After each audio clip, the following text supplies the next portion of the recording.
Tu sēdi divānā un izbesījies skaties sociālos tīklus. Ieraugi, ka tavs viedokļu pretinieks atkal ir pateicis aplamības, un tavs pirmatnējais alfamēlu instinkts laužās ārā, lai aizsargātu savu pozīciju, bet te pēkšņi viņam asāk zobens par tavējo. Kā tā? Es paskaidrošu. Tas atkarīgs no taviem argumentiem un secinājumiem, kurus tu izliec ārā komentāros. Klasiskā kļūda ir pavirši uztvert tekstu un izvilkt no gaisa apgalvojums, kas tavu secinājumu padara aplamu. Līdz ar to tu jau esi zaudējis argumentācijas cīņā savas neuzmanības dēļ.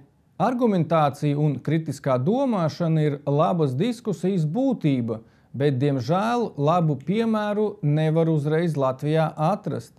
Bet mācēt diskutēt un neapvainoties, tā ir augsta pilotāža, lai pietuvotos patiesībai pēc iespējas tuvāk. Ideālā diskusija ir tad, kad divi vai vairāki cilvēki ar pretējiem viedokļiem apmainās ar domām un informāciju par konkrētu tēmu.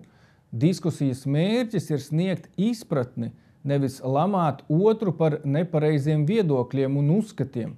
Tāpēc respektēt uzskatu dažādību ir personas briedums. Interesantākā daļa ir tad, kad argumentējot pret otra apgalvojumiem izdodas pierādīt savu taisnību, un otram, kad sāk trūkt pretargumentu, vienīgais, kas atlicis, ir otru saukt par stulbeni. Ja kāds sāk diskusijas laikā tevi apsaukāt, tas nozīmē, ka esi uzvarējis. Tāpat kā sportā, arī diskutējot ir jāattīsta noteikts prasmes, klausīšanās, loģiskā domāšana, labu jautājumu uzdošana un izvairīšanās no strīdiem. Ja tu to māki, tad ar tevi var labi diskutēt.